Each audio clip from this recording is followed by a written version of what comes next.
한 지역에 어떤 사람이 들어오느냐에 따라서 그 지역이 어떻게 변화되는가가 결정이 되는 겁니다. 전라남도의 최초의 선교사님이 유진벨, 배유지, 한국 이름으로 배유지, 유진벨 선교사님이 목포 지역을 중심으로 복음을 전합니다. 그리고 의료 선교사 오웬 의료 선교사가 이제 함께 복음을 전합니다. 목포에서 복음을 전하고 이제 영산강을 따라 선교 지부를 확장해 갑니다. 자, 목포 지부를 개설하고 그 다음에 지부를 개설하기 위해서 나주에 온 거예요. 나주. 그때 당시 나주가 굉장히 그래도 큰 도시였어요.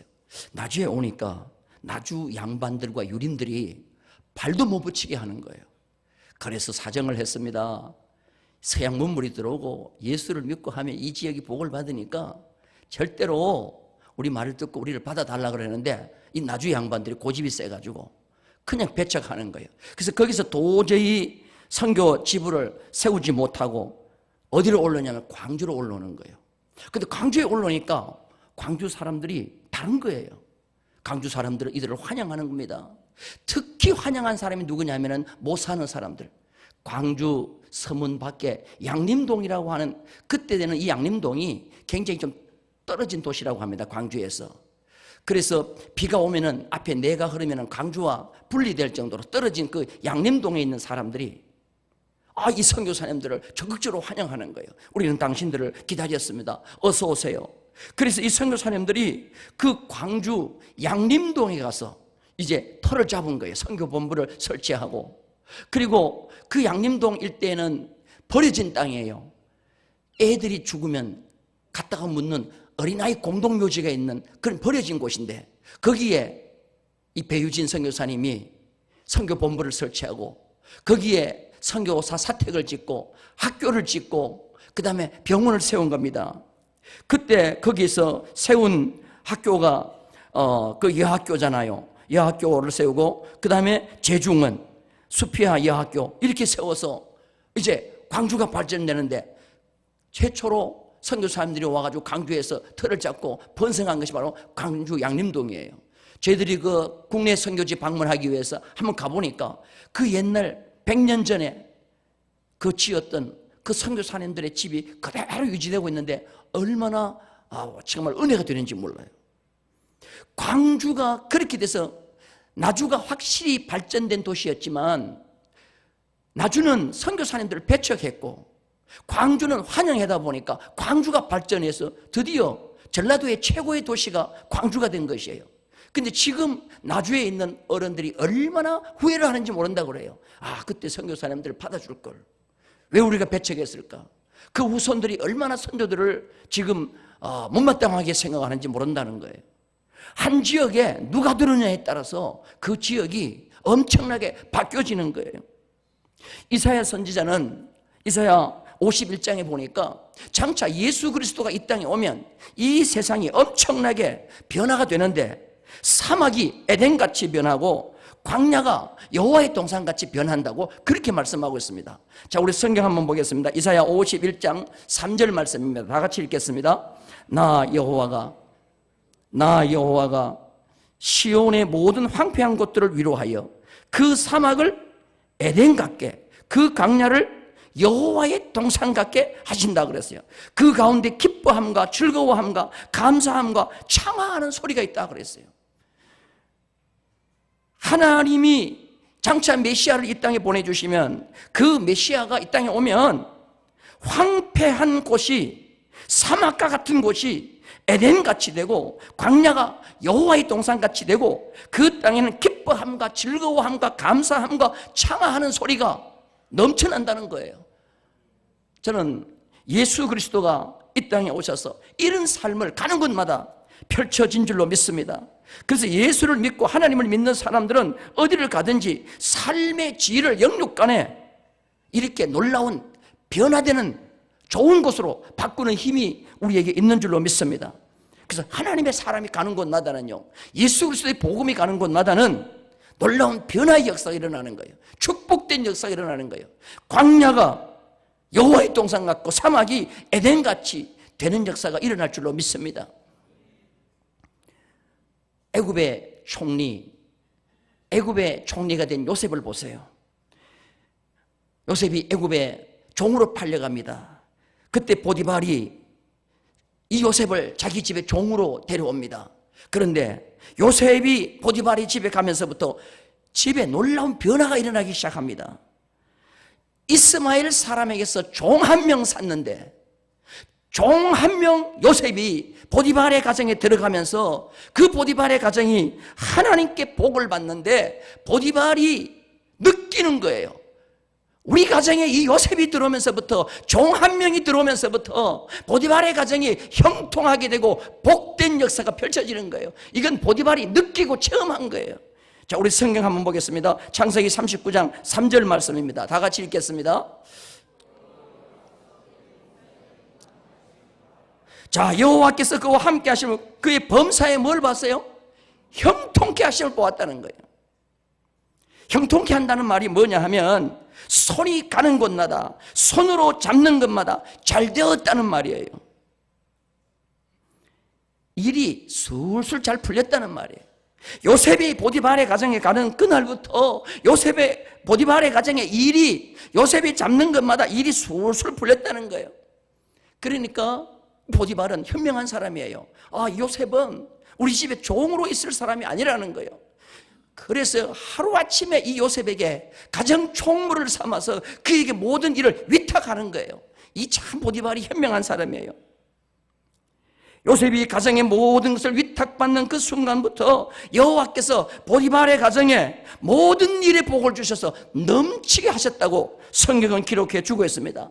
그래서 보디발의 소유물 모든 것에 이 요셉을 통하여 영향력을 끼치는 거예요.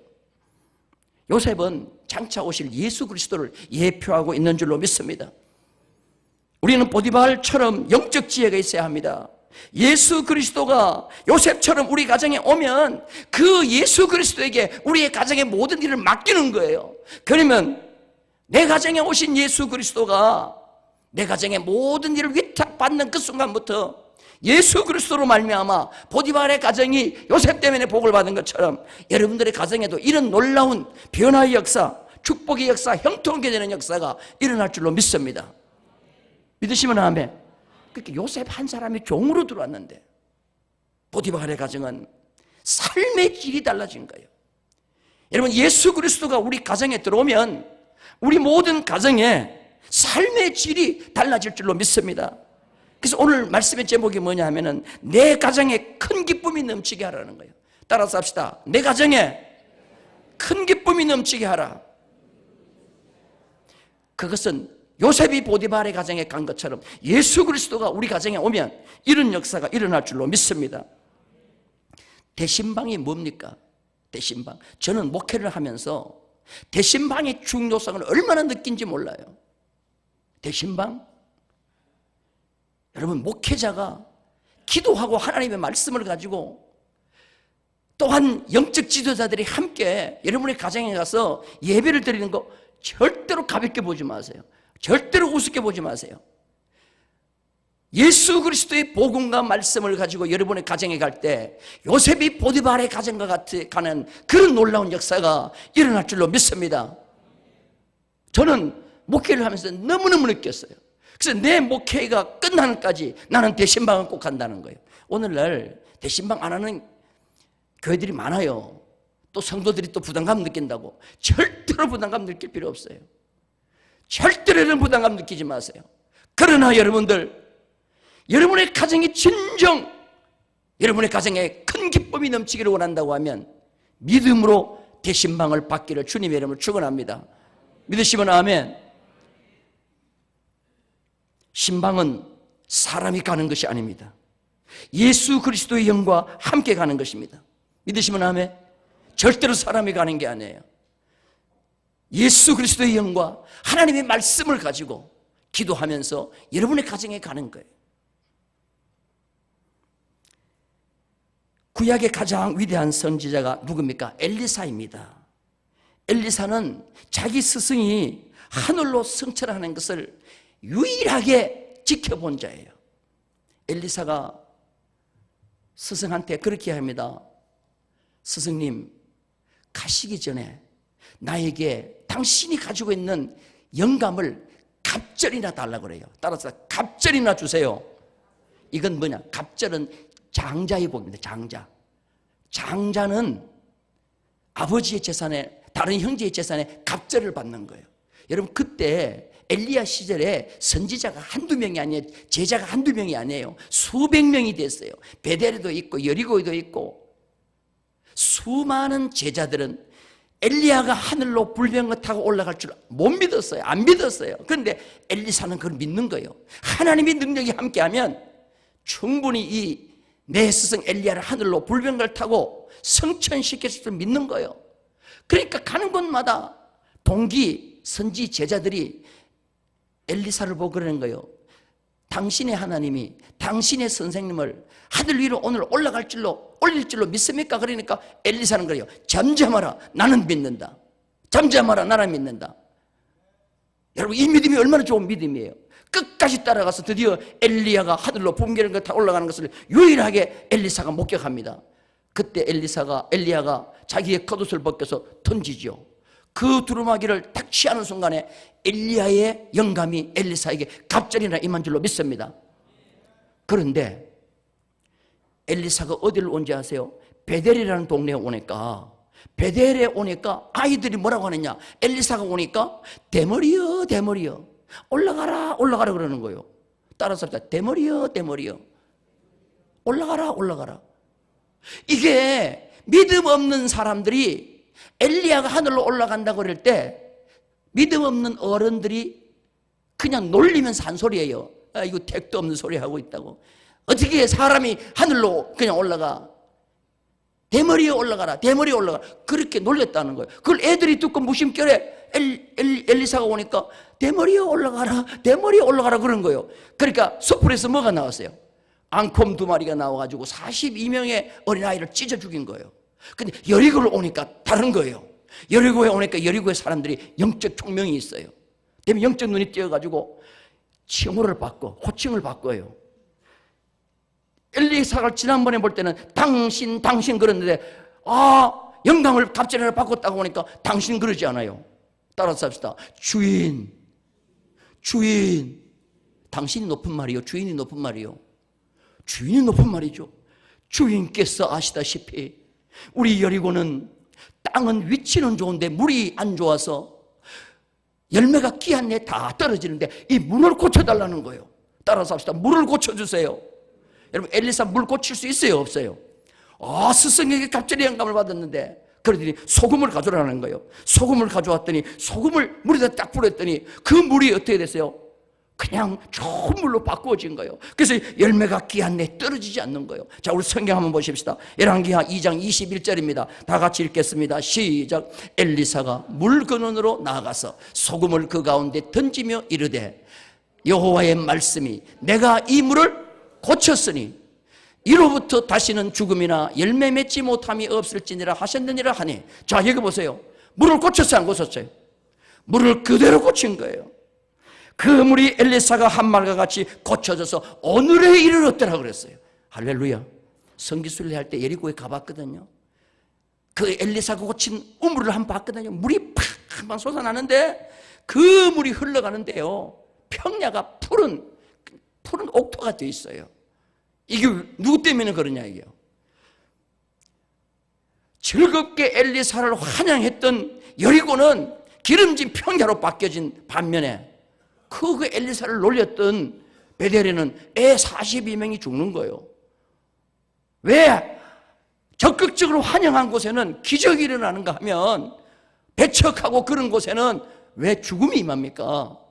그러니까 좋은 우리가 오늘날 어떻게 신앙생활을 해야 될 것인가를 잘 보여주는 거예요. 초대교회 당시에 예루살렘 교회에 큰 박해가 일어났습니다. 스데반 집사가 예수 그리스도의 복음을 전하다가 돌에 맞아 죽습니다. 그래서 사도들만 예루살렘에 남고 모든 사람들이 다 흩어졌어요. 이들이 흩어지면서 도망간 곳이 어디냐면 사마리아라고 했습니다. 사마리아 성으로 도망간 대표적인 인물이 누구냐 하면 두 번째 집사 빌립이에요. 그 빌립이 사마리아에 가가지고 복음을 전하는데, 그 사마리아 성에 올 제일 마지막에 보니까 큰 기쁨이 넘쳤다고 그랬어요. 사마리아는 좋은 이미지가 있는 곳이 아닙니다. 사마리아. 따라서 사마리아. 사마리아는 사람 이름이에요. 세멜이라고 하는 사람의 땅이, 그 사마리아의 땅이 세멜이라는 사람이 주인이에요.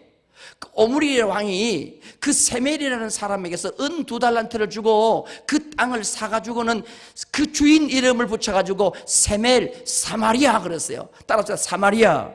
자, 우리 성경 한번 봅니다. 열왕기상 16장 24절입니다. 열왕기상 16장 24절 다 같이 읽겠습니다. 시작. 그가 은 2달란트로 세멜에게서 사마리아 산을 사고 그 산 위에 성읍을 건축하고 그 건축한 성읍 이름을 뭐요? 그 산 주인이었던 세멜의 이름을 따라 사마리아로 이끌었더라. 따라서 세멜, 사마리아. 그러면 세멜의 뜻이 뭘까요? 세멜. 따라서 세멜. 이건 술찌꺼기라는 뜻이요. 술찌꺼기, 술막지. 여러분, 그러다 보니까 이 좋은 뜻이요, 아니면 그냥 나쁜 뜻이요? 그게 뭐 좋은 뜻이겠어요? 술찌꺼기, 술막지. 그 양조장이 있었는가 봐요, 그 산에. 그런데 이 사마리아는 오므리 왕, 아합 왕의 아버지 오므리 왕이 이걸 사가지고는 여기다가 도시를 건설하는 겁니다. 좀 높은 산지였던가 봐요. 그런데 아합 왕 때가 보면은 그 사마리아에 여름궁, 겨울궁, 상하궁거를 지었어요. 지금도 그 땅을 파헤치면은 상하가 굉장히 많이 나온다 그래요. 그리고 엘리야가 갈멜산에서 바알과 아세라신 850년간 대계를 벌렸던 갈멜산도 이 사마리아 산 부근에 있는 겁니다. 그런데 이 사마리아는 오래가지 못합니다. 이 사마리아는 아수르에 의해서 일찍 무너집니다. 열왕기하 18장 9절에 보면은 아수르 왕 살만헤셀이 드디어 북쪽 이스라엘을 공격해 오는데 3년 동안 이 사마리아 성을 에워싸는 거예요. 3년 동안 에워싸고 경제 제재 조치를 취하니까 이 사마리아 성은 이제는 손을 들고 항복하고 무너질 수밖에 없어요. 그래서 북쪽 이스라엘은 건국된 지 254년 만에 부왕조는 무너집니다. 자, 이 사마리아 성이 무너지니까 살만에셀은 거기 살던 사람을 다 꽁꽁 묶어가지고 먼 나라로 다 귀향을 보내버려요. 그리고 거기는 이방 족속을 데려와가지고 거기서 살게 만들면서 혼합 족속을 만들어버려요. 이스라엘 사람들, 유대인들이 제일 싫어하는 게 뭡니까? 혼합 족속이에요. 혼혈 쪽은 제일 싫어합니다.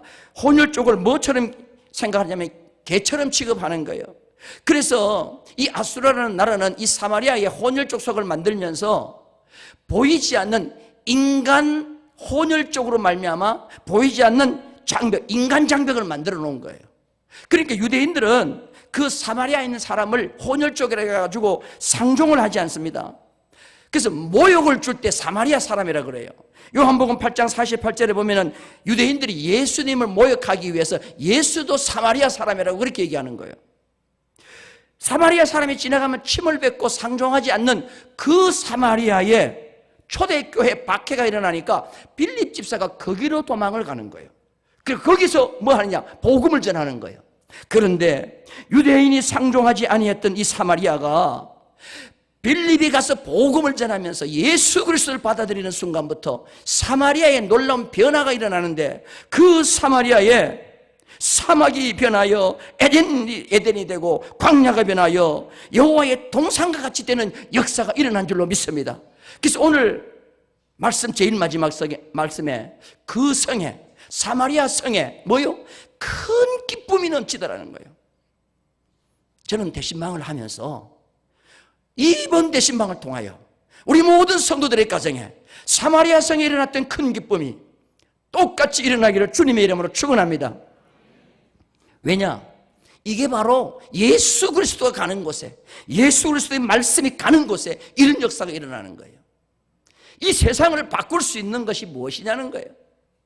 이 세상에 암흑과 진흙같이 어두운 이 세상을 무질서하고 혼돈과 흑암이 있는 이 세상을 바꿀 수 있는 유일한 길은 하나님의 말씀과 예수 그리스도의 복음밖에 없는 줄로 믿습니다. 자, 우리 성경 한번 봅니다. 요 사도행전 8장 6절 말씀입니다. 다 같이 읽겠습니다. 시작. 무리가 빌립의 말도 듣고 행하는 표적도 보고 한 마음으로 그가 하는 말을 따르더라. 따라서 합시다. 말을 듣고 표적을 보고 말을 따르더라. 여기 볼까? 말을 듣고 말을 따르더라. 이 말이 예수 그리스도의 복음인 줄로 믿습니다. 이걸 듣는 순간에 변화가 일어나기 시작하는 거예요. 하나님의 말씀은 능력이 있는 줄로 믿습니다. 그러니까 이 말씀이 가는 곳에 변화가 일어나고 기적이 일어나는 거예요. 믿으시면 아멘. 빌립이 전하는 하나님의 말씀을 들었다 그러는데, 들었다, 따라서 들었다, 이 들었다는 말이 헬라 말로 아쿠오라는 말인데 그냥 듣는 게 아니에요. 경청했다는 말이에요. 제가 설교를 해도 경청하는 자가 있는가 하면 흘려듣는 자가 있어요. 여러분들 하나님의 말씀을 절대로 흘려들으면 안 돼요. 경청해야 될 줄로 믿습니다. 그래서 우리나라 말에 두 가지가 있습니다. 따라서 음성, 소리 다 귀에 들리는 거예요. 음성도 귀에 들리고 소리도 귀에 들려요. 근데 음성은 영어로 보이스예요. 따라서 보이스. 그 다음에 소리는 뭐예요? 사운드예요. 근데 음성과 소리는 천지차이예요. 구약 성경에 하나님의 말씀을 들으라 그러는데 듣는다는 말이 뭐냐면은 사마라는 말이에요. 사마. 여기서 뭐냐? 이스라엘아 들으라 하면서 쉐마가 나온 거예요. 쉐마. 여러분 쉐마 아시죠? 우리 주일 학생들이 쉐마송 듣잖아요. 들으라 이스라엘아. 이 쉐마는 명령어예요. 명령어. 따라서 합시다. 들으라 쉐마. 하나님의 말씀을 들을 때 뭐가 나느냐? 변화가 일어나기 때문에 들으라 그랬어요. 그런데 소리로 들으면 안 되고 음성으로 들으라는 거예요. 따라서 합시다. 하나님의 말씀은 소리로 듣지 말고 뭐로 들으라는 거예요? 음성으로 들으라는 거예요. 왜 에덴 동산에서 아담과 하와가 왜 하나님의 말씀을 거역하고 하나님이 먹지 말라고 한 선악과를 먹습니까? 거기 보면은 하나님의 음성이라고 나오지 않고 하나님의 소리라고 나와요. 자, 우리 성경 볼게요. 창세기 3장 8절입니다. 다 같이 읽겠습니다. 시작. 그들이 그날 바람이 불 때 동산에 거시는 여호와 하나님의 뭐를 듣고? 소리를 듣고 계속 봅니다. 아담과 그의 아내가 여호와 하나님의 낯을 피하여 동산나무 사미에 뭐 했어요? 숨으니라 그랬어요. 3장 10절도 볼게요. 다 같이 읽겠습니다. 3장 10절 시작. 이르되 내가 동산에서 하나님의 뭐를 듣고? 여러분 소리는 뭡니까? 소리. 음성은 내가 경청하면서 사람과 사람이 하는 소리가 음성인 거예요. 그런데 흘려듣는 모든 것은 소리예요. 따라서 바람 소리, 새 소리, 물 소리. 그게 나에게 뭐 영향을 줘요? 근데 여러분 사람 소리 그래요. 아버지 소리. 근데 사람이 말을 하는데도 이 말의 가치를 떨어뜨릴 때는 뭐라고 하느냐? 따라서 잔소리, 잡소리, 심지어 개소리 하지 마 그러잖아요. 근데 아담과 하와가 하나님의 음성을 뭐로 들었어요? 하나님의 소리로 들었어요. 그러니까 거기에 대한 무게도 없어지고 소중함도 모르고 그냥 흘려듣는 소리로 들은 거예요. 그러니까 변화가 없는 겁니다.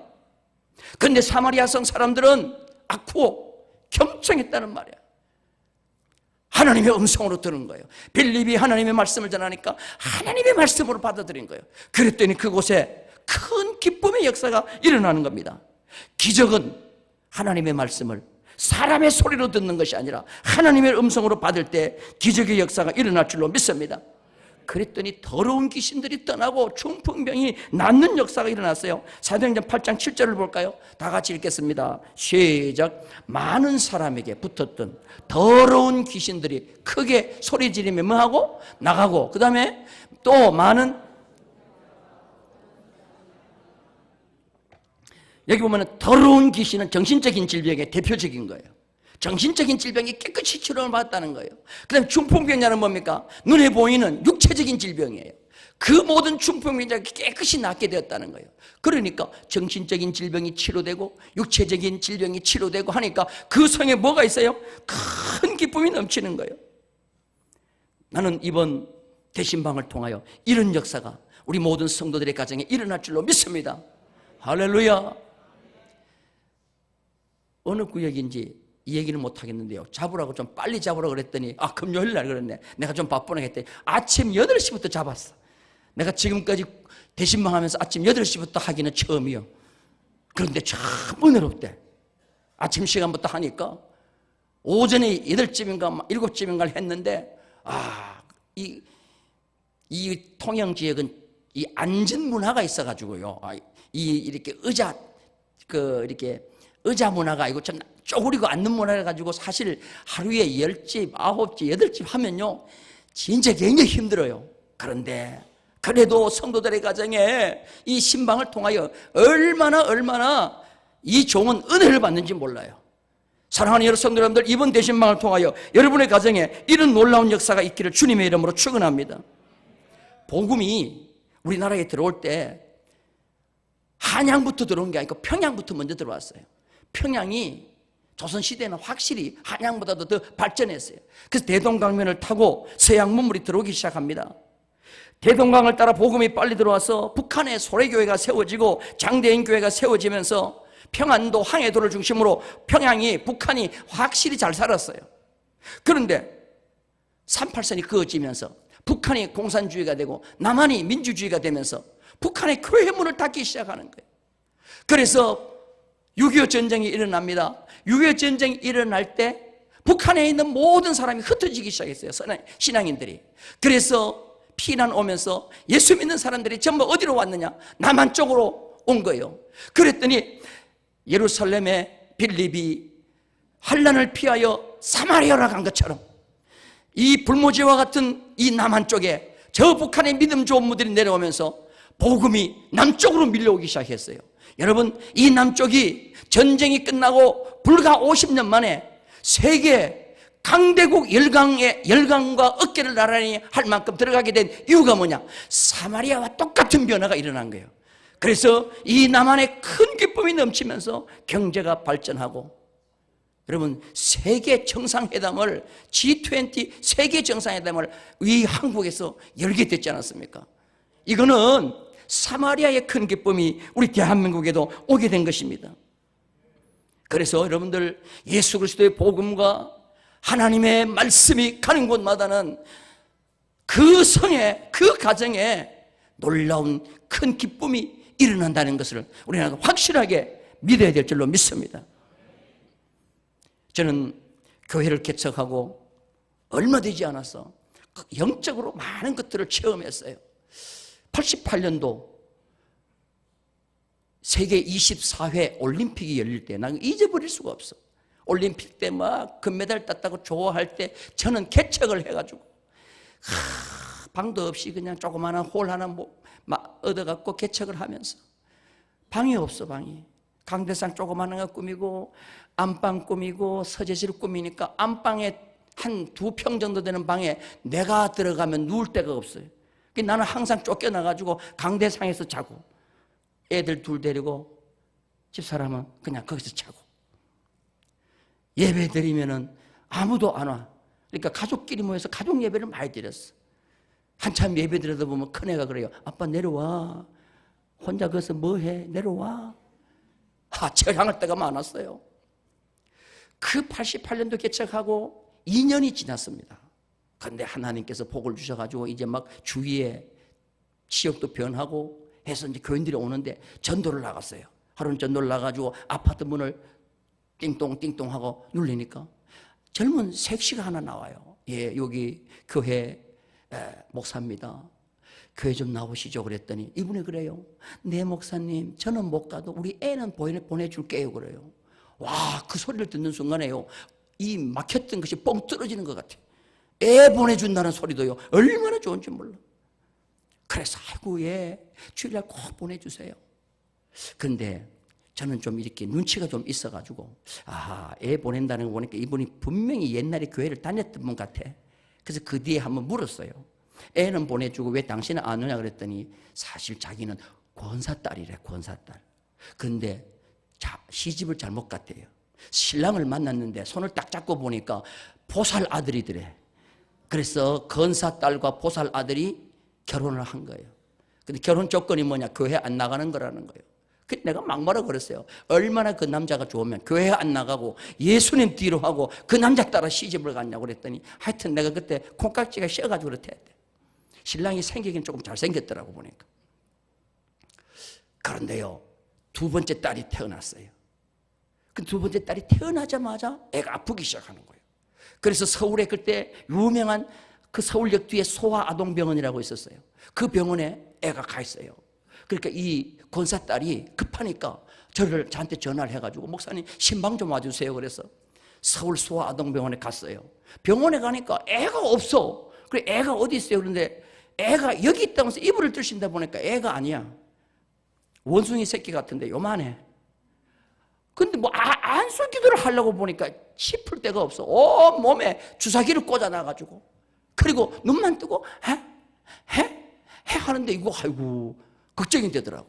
근데 간절히 기도했어요. 하나님 이 딸을 살려주세요. 그리고 이 엄마에게 믿음 주셔서 주님을 찾게 하시고 교회 나오게 해주세요. 그러면서 이제 기도를 했는데 와 놀라운 것은요. 신방 가서 내가 기도해주고 나니까 애가 그때부터 그냥 막 망실망실 웃는 거야. 그리고 의사가 내일 당장에 퇴원하라는 거예요. 그 애가 집에 퇴원을 했어요. 퇴원하니까 시어머니 보살이 또 퇴원했다고 신방을 온 거야. 아파트에. 그러면 애가 기절하는 거예요. 거기서. 갑자기 시어머니가 신방 받으면 기절하는 거예요. 그렇게 애가 또 다시 병원에 가요. 내가 가면 병원에서 퇴원하고 시어머니가 신방 오면 집에서 또 병원으로 가고 왔다 갔다 하는 거예요. 그런데 토요일 날이에요. 제가 설교를 준비하고 있는데 갑자기 전화가 왔어요. 그래서 전화 내용이 뭐냐면 목사님 큰일 났어요. 오늘 저녁에 우리 시어머니한테서 전화가 왔는데 인천에 제일 유명한 점쟁이 무당을 데려다가 오늘 저녁에 구설한다는데 우리 집에서 내가 아무리 믿음을 팔아먹어도 구설하면은 우리 딸이 죽는다는 건 내가 알아요. 그러니 목사님 이거 어떻게 하면 좋겠어요 그러더라고. 그때 저는 배짱이 있었어요. 걱정하지 말라고. 걱정하지 말라고. 우리가 가서 예배를 드려드리면 큰 역사가 일어난다고 걱정하지 말라 그러고 난 뒤에 그때는 권사님도 우리 교회에 없어서 전부 다 초신자들이에요. 그래서 막 전화를 하니까 한 10명 정도 초신자들이 모였어. 그리고는 그 집에 데려가가지고 신방을 하는데 그 집에 딱 들어가는데 분명히 내가 교패를 붙이라고 줬는데 교패가 없어. 교패 어떻게 했냐니까 뗐다는 거야. 다시 붙여 그랬어요. 여러분 교패가 함부로 떼는 게 아니에요. 교패를 딱 붙이고 들어가가지고 예배를 드렸어요. 힘차게 막 예배를 드려드리고 기도하고 그리고 왔어요. 그런데 조금 있다가 설교를 준비하는데 그 집사님 전화가 온 거예요. 목사님 막 울어. 그래서 왜 그러냐 그랬더니 목사님 조금 전에 인천에 있는 시어머니에게서 전화가 왔는데요. 오늘 그 무당이 우리 집에 구설하러 안 온대요. 구설하러 안 온대요 그러는 거예요. 조금 전에 그 무당이 진짜 그 아주 조금 귀신같이 아는가 봐요. 조금 전에 자기보다도 더 능력 있는 큰 신이 구탈집을 장악하고 있다는 거예요. 그래서 내가 오늘 가서 구달하면 나는 죽을 수 있다는 거예요. 내가 왜 죽으러 그거 가냐는 거예요.